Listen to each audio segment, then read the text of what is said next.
talk to James today. I am excited as well. I really enjoyed him the last time he was on the show, and I know he's got stuff he's working on, and I can't wait to hear about it. I'm going to start calling him Sir James. Sir James? It's regal. You know, he's a musician, poet, historian, and Can writer. Can you do it with a British accent? Probably not. But this I'll episode is going to be really cool because he has a few new songs and a book that we'll talk a little bit about. So it's kind of fun, kind of like two different creative areas. So I'm looking forward to getting into it with Sir James. So Brent, what have you been up to this lovely week? Fuck, I can't even remember. Same. No, I had a show last night. I had a songwriters. It was not a circle. It was more like a straight line. And so that was kind of interesting because it was at this restaurant in the middle of nowhere, but it was a good restaurant, good food. Took the whole family. Oh, nice. Yeah, and everyone else sang perfectly family appropriate songs except and for then you got up there and talked about tequila and talking to fucking gnomes in the lawns. Talking about dicks and shit. Yep, that's what we do. So I went up there and got up there and talked, and I got interviewed, which was interesting because I wasn't expecting to be interviewed for that. I was expecting to just go, hey. So now that you've done this for a while, now that you've been on this side of the microphone for a while, isn't it fucking weirder than hell when someone asks you questions now? I think I talk more than what people want me to because... Yes. Shut up, you bitch. But no, that show was fun. I have a show at the Carousel next week, which is where we'll be having one of the sound pollution podcast shows. So. Yeah, let's talk about that. So that's going to be fun. Excited. So I think we pretty much have unofficially locked in the dates. Unofficially locked in the dates for the tours. The tour events, so we're going to have 3 events, and it should be exciting. One at the Carousel Lounge, one at Ricktoberfest, and then another one with what? Can we talk about at least the bands that we have solidified for the shows? You're talking about the confirmed lineups? By the time this gets out, we'll probably already have this confirmed, but as of the time of this recording, which is, 3 weeks in the past for you folks, I'm still waiting on 1, maybe 2 very important emails. But as of now, the confirms go. Well, I don't know them as well as you. Oh, for Pete's sake. Well, we have Uncle Brent and the No Stone. Duh. Mm-hmm. Rick. Round Rock Rick. Really excited. Andy Serber and Thumper Salyer of RMA. Mm-hmm. My boys. We have Trashy Annie. Oh, yeah, Trashy Annie. I'm so stoked to have a girl on the bill. And it's just important to me personally. And Elephants and Dogs. Yeah. I'm very happy. Yep. But there's more. We will have Dark Soft as well, and both the acoustic and the full band show. And the gentleman that we are interviewing today, confirmed, we have Masonic Block. Sir James. So, yeah, it's going to be cool. And, man, that full band show with the lineup. It's going to be so fire. Oh, my gosh. Come and expect to have a good time. You're going to hear everything.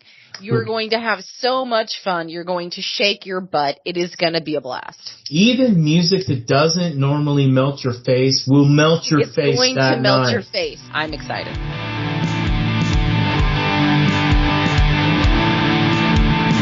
I've got my notes. I'm ready to go. Uh-oh. Well, we missed you, James. How are you? I am great. I'm so glad to be talking to you again. I'm so glad you came back. Hey, dude, you have so much stuff going on online. You're like a fucking nightmare. Oh, my God. So we're a musician, poet, historian, and writer. Oh, and also the host of Disabuse Podcast. Coming to us to discuss a few songs in a new book, Sir James of Masonic Block. In your face. Without pants on. Nobody knows. Nobody knows. The person under my desk right now knows, but we won't talk. What have you been up to? Other than work. You work. You're a working man. You are like... Yeah, somehow I have the ability of looking like I'm doing nothing, and yet all of this product somehow comes out. I'm not entirely sure how that happens. But, yeah, I'm an academic tutor by day, and I write history, I write songs, of course. I'm going to be doing some guest lecturing I'm doing a week of history lectures to a college class here locally in July. I've been asked to do that. I'm really excited about that. I love guest lecturing.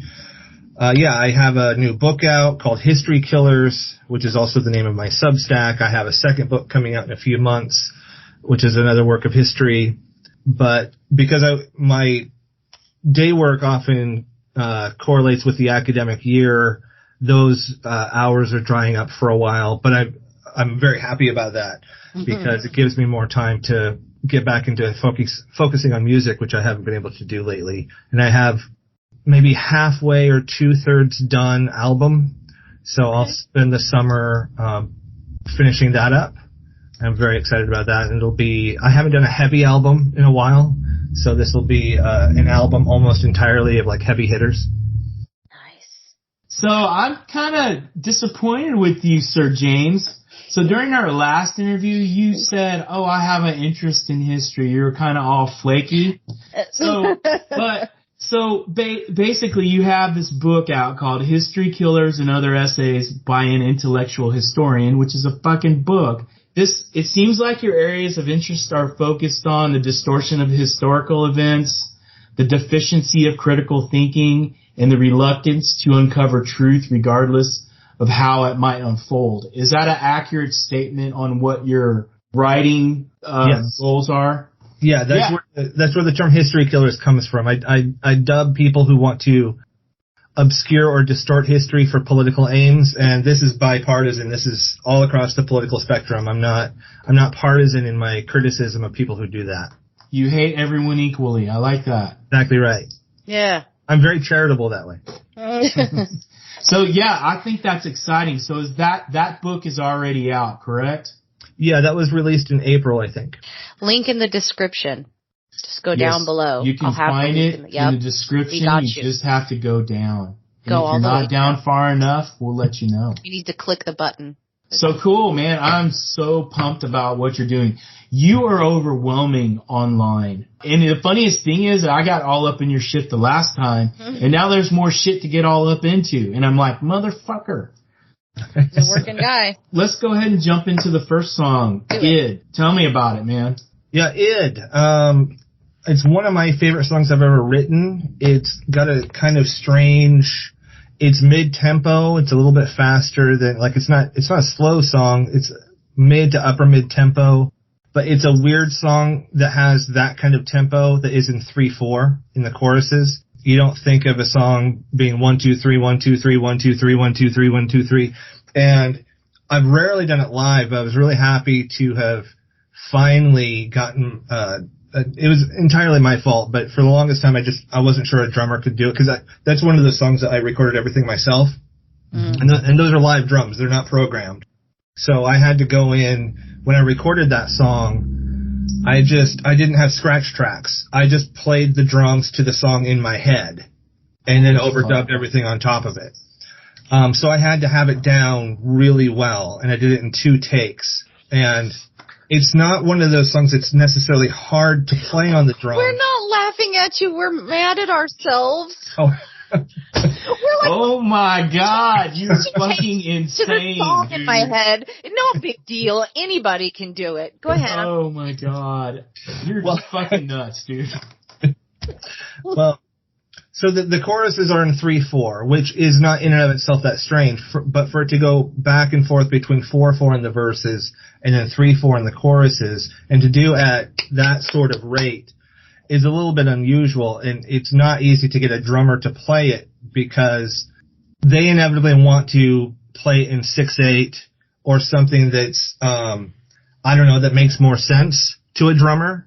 But I really wanted kick, snare, kick, snare, kick, snare with this very sort of driving thing, and it's hard to get a drummer to do that because there's no room for them to do fills. They can't be flashy. They have to be kind of like a pile driver.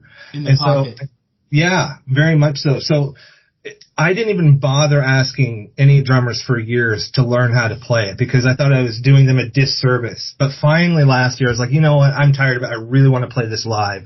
And so the drummer that will be joining me, he knows how to play that on drums. So we'll definitely be playing it. Is he a country drummer? He can play anything. Yeah, but country drummers normally navigate between 4/4 and 3/4 pretty easily. Oh, that's true. That's true. The cool thing about this song is this, like, bass is the star on this song. I mean, You're playing a cool bass line, and you're even throwing in some bass harmonics too, I think. Yep. But you don't do it at the beginning. You do it kind of a little further down. The other thing is about this song, it has a cool dissonance. Everything is dissonant. Because it's like you're in key and then you go a little bit dissonant. It almost had a Trent Reznor feel to it, to me. Yeah. Oh, wow. Thought that, yeah. And then my favorite part was the verse 2 with the Talking Heads vocal harmonies. You sounded just like the Talking Heads. Not your voice, but how you chose to sing the harmonies. Do you know who the Talking Heads are? I love the Talking Heads. I've never heard that comparison. I really appreciate it. It made itself out. So here's my question. How did you get the vocal and guitar distortion? Did you use a fuzz pedal, lo-fi recording technology? What did you do? Because both of them were distorted. How did you do it? Yeah, so there's a couple of vocal tracks. One is pretty standard. It was probably an SM57 or 58. This was several years ago I recorded this, but it was a clean recording, but it was pretty quiet. And deliberately so. I deliberately kind of underpowered the signal so that it would naturally lay quite in the mix no matter how much you turned it up. And then the other one was distorted literally by patching a distortion pedal into it. And it was some sort of, I want to say it was, what's the green distortion pedal that, Tube Screamer? Tube Screamer. I think it was a Tube Screamer. I can't say for sure, but I'm pretty sure it was a Tube Screamer. My true geek is poking out. And those vocal tracks are somewhat panned left and right. Not entirely, but they're slightly off center in the mix. And then the distortion of the guitars or the bass you hear, it's a kind of a similar thing. It's a clean bass signal on one track. So, cause I wanted to really define slinky sort of sound cause there's a lot of walking bass lines going on. And then there's a doubled track, where I re-recorded it and I used some kind of metal distortion pedal, but I deliberately used a dying battery. So I put a dying battery into a metal distortion pedal so that it would sound like a fuzz. It would have been easier to just use a fuzz pedal, but I thought this will be a fuzz that nobody else can do. Yeah. Well, that's the funny because I was like, he's got to be playing a fuzz pedal, right? You know, but so that makes sense. Very cool. Very cool.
Okay, sorry.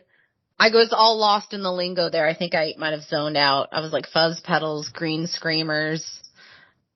Oh, I was gonna say though, in terms of like the title and the lyrics, I think I was gonna start there, and then somehow I said something else. You nerded out. We appreciate it. I did. It's fine. It's a Freudian term, and I'm not really a Freud guy at all, but it's a useful term, which is like your base nature, your animalistic self. Small children are, kind of little ids in that, it's all about their appetites, right? You know what I'm talking about. So, but the id is also often what's celebrated in kind of rock and roll and stuff. And the point of the song, I think on the surface level, some people might misconstrue what I'm saying, because there's a line in it that says, sex, drugs, and rock and roll, you're so proud, but it's all you've got. But the point is that is not, because I love sex, drugs, and rock and roll. That's not. Who doesn't? Right. It's the idea of sex or drugs or rock and roll being themselves rebellious is silly, because the fact that they appeal to our base nature means that they're kind of the most natural things we can possibly be into, because they are a form of satisfying our appetites. Our base sort of appetites. And so it's not a critique of those things, but it is saying that we should strive for a sort of artistic level of this stuff that rises above just the base nature. Even though I'm all about celebrating those base natures, but we can do something more than that. And I think that's also why I tried to pick a sort of cadence and sort of rhythm and a time signature that was somewhat unusual. So I don't know if that makes sense. No, it does. It really does. It's very cool. So the first verse you're talking about one thing, and then the second verse you're talking about another thing. And they're related, but they're not directly on top of each other. So I like that.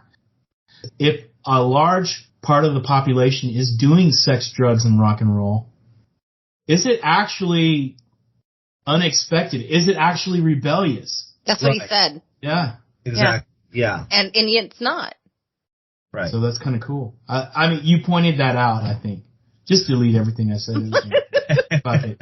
It's kind of like rebellious in the name of what? And to me, I'm not going to name any names because I'm not a cruel person, but there are forms of rock music, let's say, that are sort of like corporate, it's sort of the appearance of rebellion, but it's about as rebellious as going to the mall, right? Machine Gun Kelly. Sorry. I'm sorry. I don't know where that came from. I am not naming names, but it's speaking to that. It's like, you know what? Sex, drugs, and rock and roll can be absolutely amazing, but because of that, let's have it serve something that's a little bit more interesting than going to the mall. So I like it. I like that your lyrics are really, they make you think. They're very, very in depth. On all the songs you sent, you had something to say. When you start to write lyrics, are you intentionally like, I want to make people think like I do when they read my books, or are you just kind of like, oh, this beat makes me feel this? Like, how do you approach it? Is it the lyrics first or the music first? It's always different. So, probably more often than not, the music comes first, and the best songs, the music and the lyrics almost come at the same time. But yeah, it's always different. With id, they came almost together. I think it's pretty clear I wrote it on bass. Like I wrote it on the bass guitar from start to finish. And then I basically use, the guitar track on there with a delay pedal to sort of augment what's already there for the most part. And then to add a little bit extra distortion and things like that. But yeah, I think the lyrics came almost like right on the heels of the music. The other thing is if you think about it, other than drums, bass is like one of the core elements of the band. Mm-hmm. It pretty much, it's the driver, really next to the drums. It fits between the rhythm and the melody. It's the thing. Absolutely. And, and some of my most favorite musicians have been bass players of very different styles too. Like I have a lot of respect for the very simplistic sort of standard bass playing style of somebody like Roger Waters, where it's mostly just root notes and then augmenting it with octaves. That there can be a lot of power in that, but then I'm also a big fan of Cliff Burton is like way up there for me. The Cliff Burton era of Metallica and what he did not only as a bass player but as a songwriter, which I think are very connected to each other, are very important to me. And I played bass probably for one of the longest periods of time in different bands over the years. And I think that's what I like about it, is that it is both a rhythmic as well as a melodic instrument. So this is just a guess, and I'm guessing this song is probably Brent's favorite, and I could be wrong. Let's talk about Now Crack My Shell. Yes, I knew it! How well do I know my co-host? I was like, as soon as I heard it, I was like, this is Brent written all over it. Also, side note, I am requesting you play that at the acoustic show. Oh, consider it done. Yes! I love playing that live. Yeah, definitely. So tell us about it.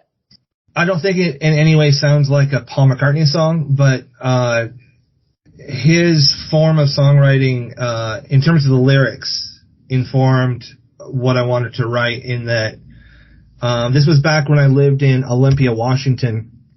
I was taking the bus somewhere, and I had it in my mind for a week or two. Like, I think of myself like between like the John Lennon versus the Paul McCartney. I think I'm a little bit more of a John Lennon in terms of that most of my songs are a little bit more autobiographical and personal and whatnot. But I always really respected people like Paul McCartney who can write songs that are practically third person or just kind of slice of life kind of stuff. And yeah, he is very good at that. Yeah, so part of the reason for the lyrics in particular in Now Crack My Shell is that I wanted to write something that was a little bit more slice of life. And so it's literally, the lyrics are literally me being on a bus going through downtown Olympia and looking around and like observing the other people on the bus and the places that we're passing, and just, try to celebrate sort of those beautiful little things that can so often just pass us by that we don't normally pay attention to. Yeah, I really like the lyrics. Go ahead, Brent. I know you're dying. Yes. So I was going to ask, is this a people watching self-reflective song? Wow. So, yeah, that's exactly it. So my favorite line in that is the health, the wealth, the things we felt, a sign of times, now crack my shell. That is a cool line. The other thing is, when I first heard it, I was like, oh, this is a tasty little groove. And I was like, oh, it's kind of punk, but it has that Walking on Sunshine feel without the horns. You know that song? Yeah. Walking on Sunshine. Yeah, it's got a bounciness to it. Yeah, and so, but the coolest part was that rhythm bump in the 1 minute and 44 second range, and then when you went into the bridge, I think it is. Okay. And I thought that was cool. But it's basically the heavier part of the song, I think. Yeah. And then you have a great vocal grit in the chorus that's very compelling. I was really impressed with the vocals on this one too. And it was kind of self-reflective, which I thought was interesting too, because I was like, he's just watching people and trying to figure out, is he still who he is, Yeah. Kind of thing. And that line that kind of, there's not exactly a chorus to this song. In a way, the bridge is the chorus and the chorus is the bridge, in the way that it's formatted. And so, for some reason, a fair amount of my songs turn out that way. And it is representative of something else I tend to do, which is vocal-less choruses. I have a number of songs that have choruses that don't have any vocals. I noticed that. I was going to ask about that, but go ahead. Yeah, that's not always the case, but it's certainly, for whatever reason, something that I lean into. But the main refrain in Now Crack My Shell, the health, the wealth, the things we felt, a sign of times, now crack my shell, that's also a little bit of an inside joke in that for years, I struggled, and all that mattered to me was to be on the road and to do shows and to travel the country and to do music. And artists inevitably will get that sort of, don't put all your eggs in one basket thing. And at some point I started saying, it's not that I have all my eggs in one basket. It's that I have one egg. And so now Frag My Shell is a little bit of, it's a little bit of a take on that. It's like, this is what I'm doing. I think when you're driven to do something, whatever it is, it doesn't feel like a choice. No. If you're passionate about something, that is what guides you. That's the reason that you wake up in the morning. That's the thing that motivates you. And for people who don't have that, they have a really hard time understanding you. And so that's partly also what the song was speaking to. But I don't have a basket, so where do you get one of those things to hold my egg? Your one egg? That's right. You have more than one egg. I have like half an egg. It's half eaten. It's like a boiled egg. It's been a mongoose is eaten. It's an Easter egg that got hidden and forgotten, and now all we can do is smell it. It's halfway broken. No, I have several eggs now. I didn't at the time, and now I juggle them because I also don't have a basket.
So you said you're almost done with the album that you want to finish this summer. Yep. How many more songs do you think you need to finish it? I think there's 7. I want there to be at least 8, but knowing me, I'll probably have 10 on there. Because it's always playing catch up. Like there's always, I want to include something new that maybe I wrote this year or the past few months or whatever. There's this huge backlog as well that you're also trying to catch up with. You know, George Harrison said about the White Album once, like, you know, why were there so many songs? And he's like, well, you want to get rid of them so you can write more songs. And so that getting rid of is that you got to put it on an album because that's where they go.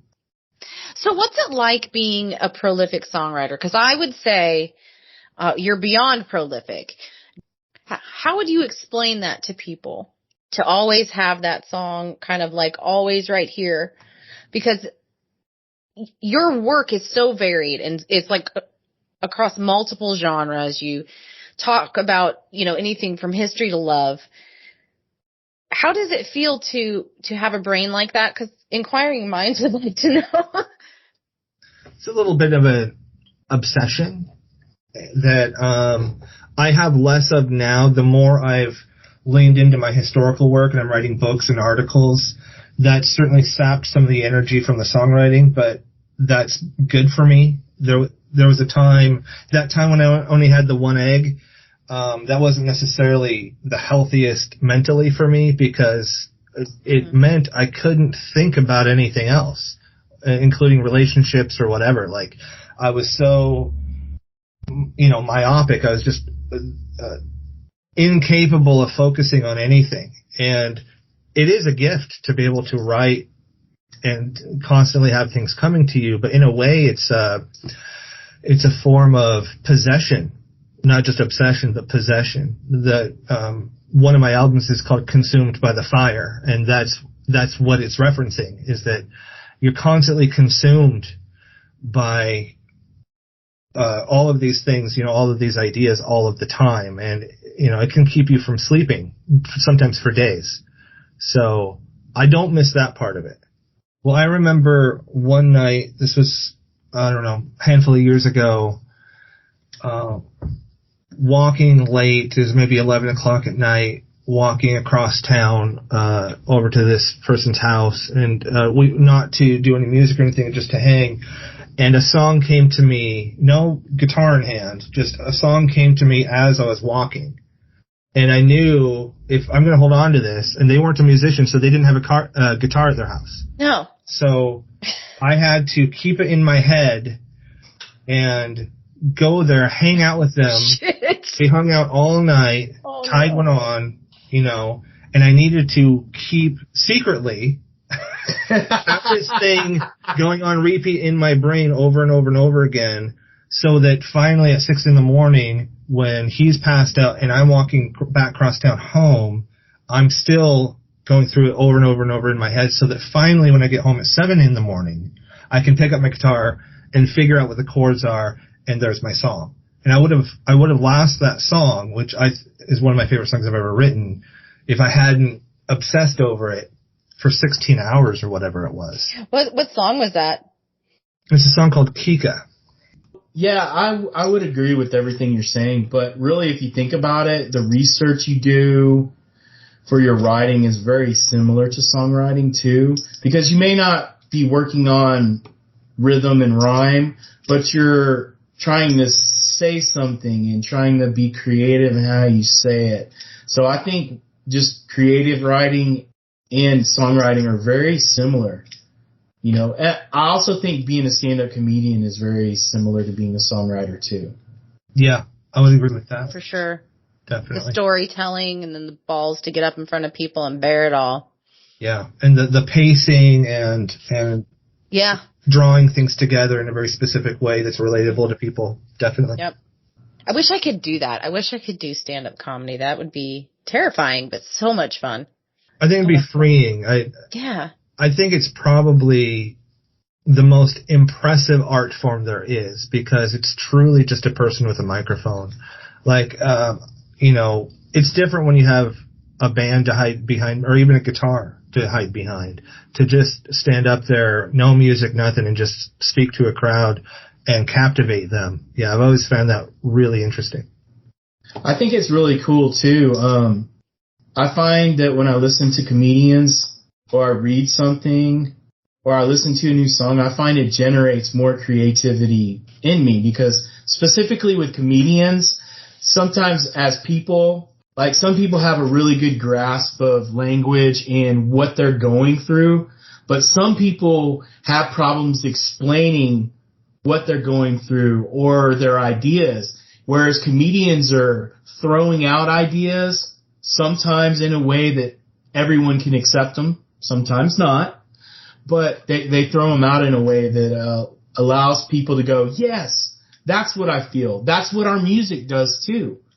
You know, I'm not the only one. I'm not crazy. Well, you may be crazy, but you're not the only crazy person here. You are not alone in the crazy. But I really think comedians are kind of the last true gateway of creativity, you know. Back in if you go back in history, you find painters and philosophers, and I think comedians are going to be our, us people living right now. People are going to look back and go, oh my God, did you listen to Sam Kinison? Mm. You know what I'm saying? Oh yeah. I mean, people are still playing Sam Kinison stuff, and he's been dead since 89, 90. Yeah.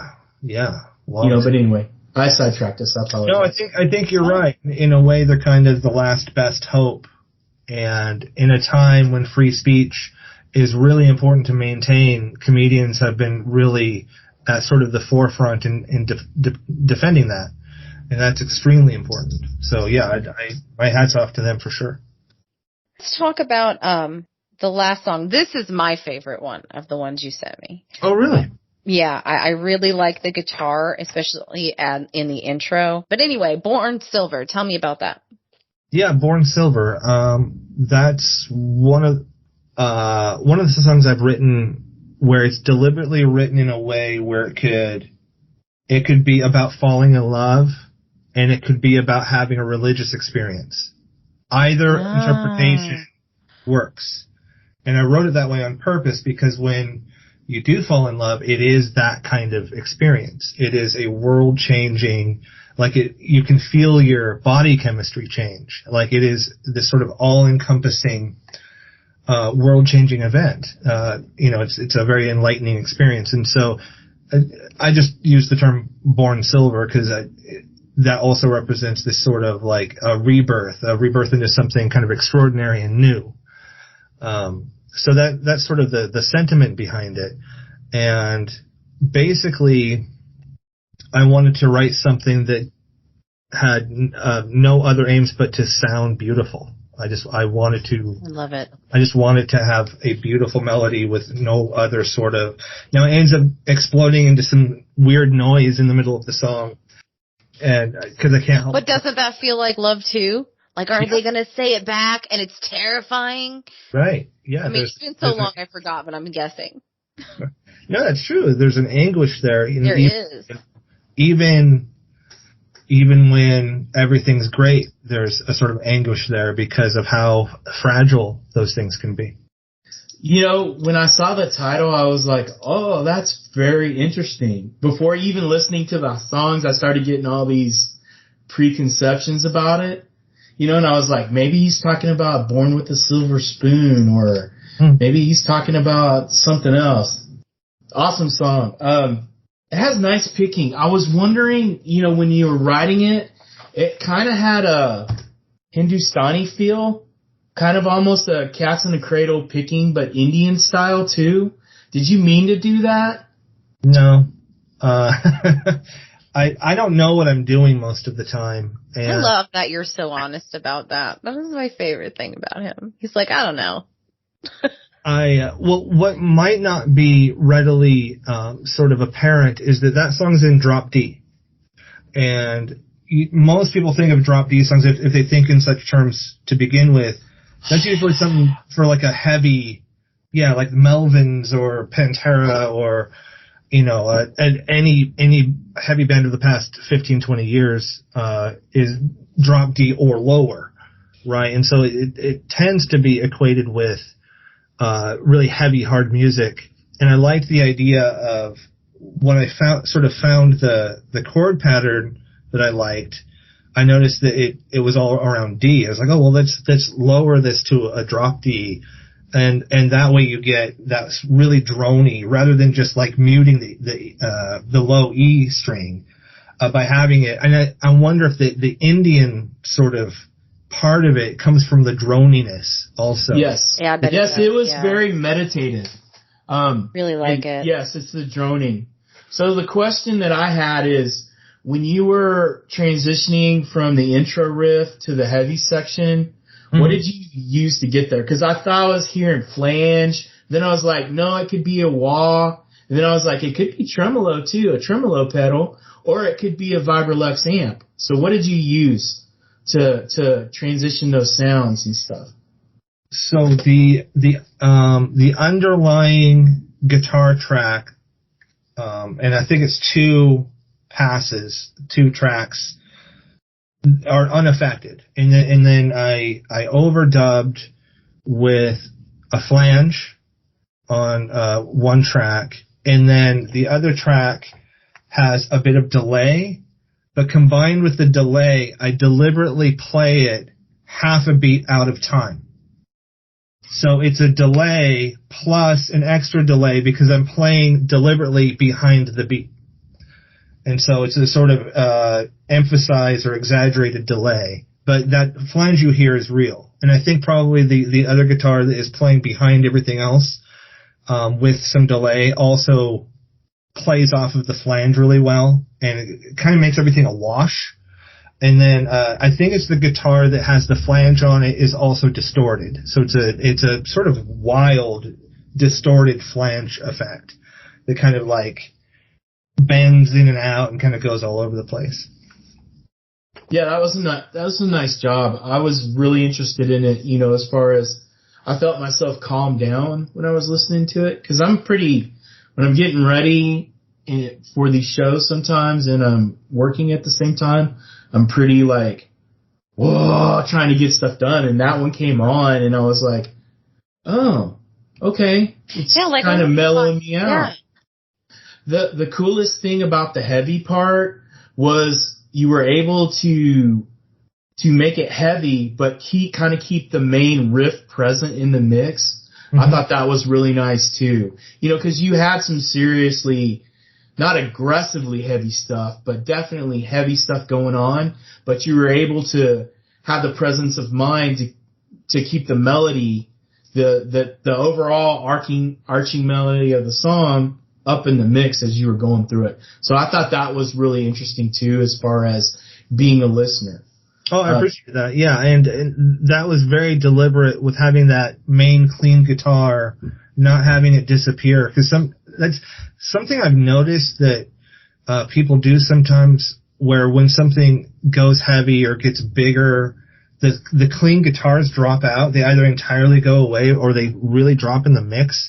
And I hate that because I feel like it's a misunderstanding that some people have, where like a distorted guitar means loud and a clean guitar means quiet, but that's a really limited way of looking at it. And by keeping the clean guitars up, I feel like it carries the song much more strongly through it. And in terms of the arpeggios in the whole rest of the song, I don't think of myself as a very good picker or very.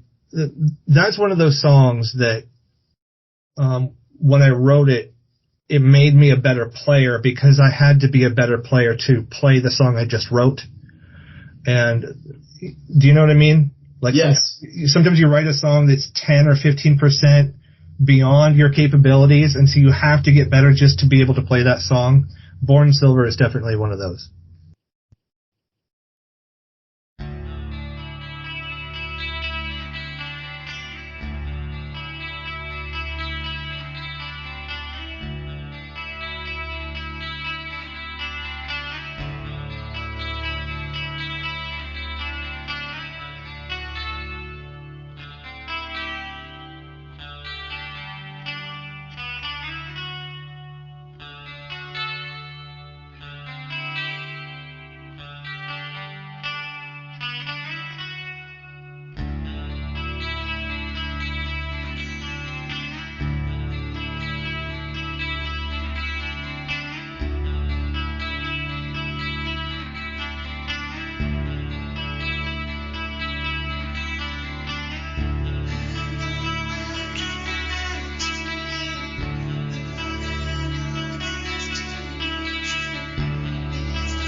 Just like a matches, people there, not to protect.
I think he should be really proud of the work you've done recently. Not that you weren't proud before, but maybe you should be a little more proud.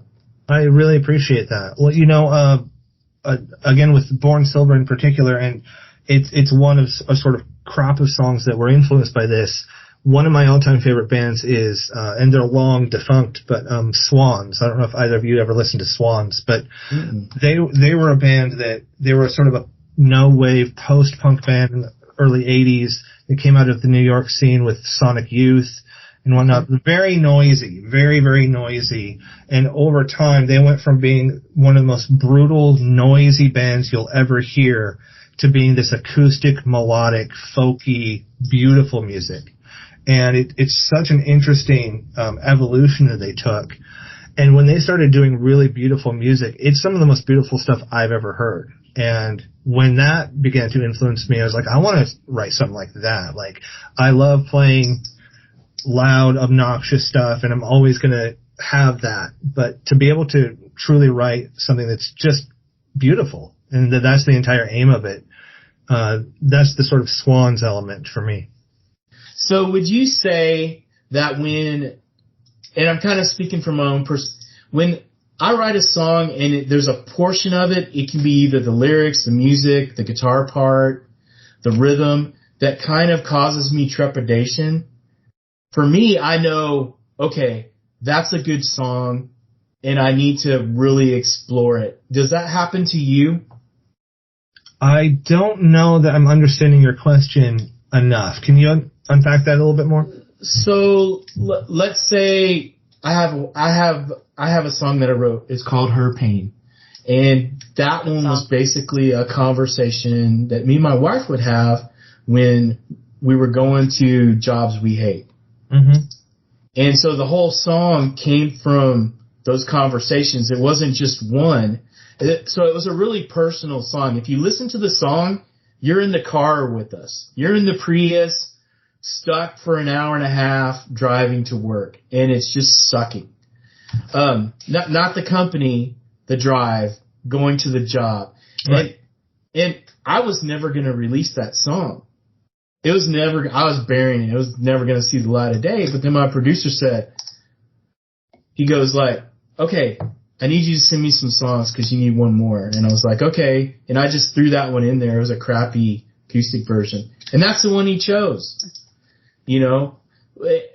And the reason I didn't want to record it was, one, it was deeply personal. And then the other thing about it was it made me scared because it was so personal. And you don't know if you should be releasing that to the world. Mm-hmm. Does that make any sense? Yeah. For me, if anything, I've been guilty of not knowing when not to do that, if that makes sense. That is obvious. That is obvious, my friend, but we love that about you. He's like, fuck it, here it is to the world. Yeah, pretty much. Like your lump-it. I have gotten better about that, but still, I still have songs, like, I've gotten through most of them, like Sarah's was one of those songs, and Her Pain was one of those songs, and then I have a final song that I'm working on. It's called Hearts that I'm working on, so that will probably be the last one that I'm kind of like, I don't know. I've written, for me, it's been a little bit more, like it has a title that I just know it's going to turn some people off, but it's like, well, it's just the title. Like, I almost, if I retitle it something else now because I know some people aren't going to like it, I don't think that works either. For me, any sort of, I guess it's the second guessing. I learned a long time ago not to second guess myself. And I think that's why I don't tend to have that issue. That's cool. I hate you. It's not always a good thing. So you are coming to the Sound Pollution Tour, and you are going to play at the Acoustic and at the full band show. We are so excited to have you. We already kind of expressed that before I started recording. What can our listeners who are going to be there expect to hear from Masonic Block? Ooh, dum dum dum dum. Do you mean acoustically or either? Both of them. What can they expect from your performance? There'll be a slight overlap, but for the most part, there will be quite a difference between the two, which would be a reason to attend both. So, kind of more of a folky acoustic pop sort of approach with the acoustic stuff. I like to keep it sort of to, songs. Here's this song, here's that song. Whereas when I'm able to play heavier stuff or just have the option of doing it, that never means that there won't also be some melodic stuff in there too. Sometimes I think there's something really powerful being able to play something melodic really loud and heavy at the same time. But probably the acoustic performance is good for toe tapping and humming along, and the band performance is good for having your face melted. My two favorite things. Yeah, me too. Give our listeners a refresher on where they can find you and where they can support Masonic Block. MasonicBlock.com. You can listen to some music. You can buy some music, download some of the songs. You can download songs. You can download entire albums. We definitely appreciate that. We have at least half of our catalog on Spotify and things like that. You can always do that.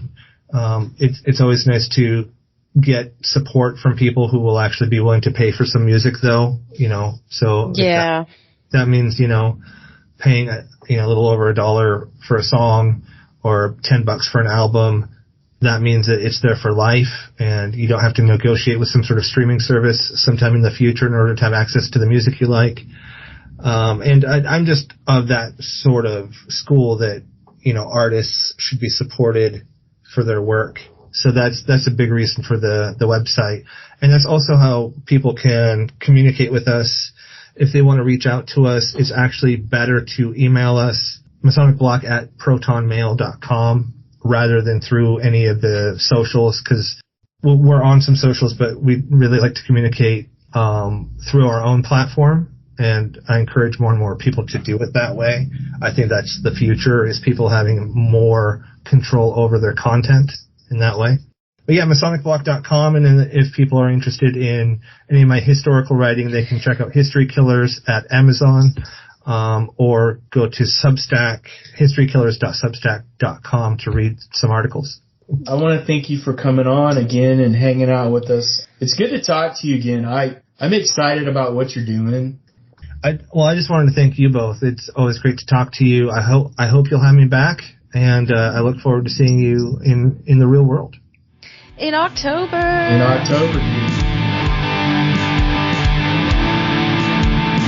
Man, I like talking to James. I know, I really enjoy James. Oh, that sounded dirty.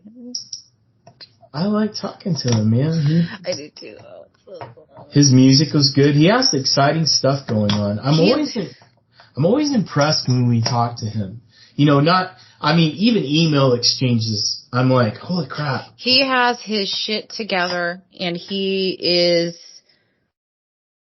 one of the most prolific songwriters I think I've ever met. And in multiple genres. He doesn't stick to like one thing. He's like, that was fun, let's try this now.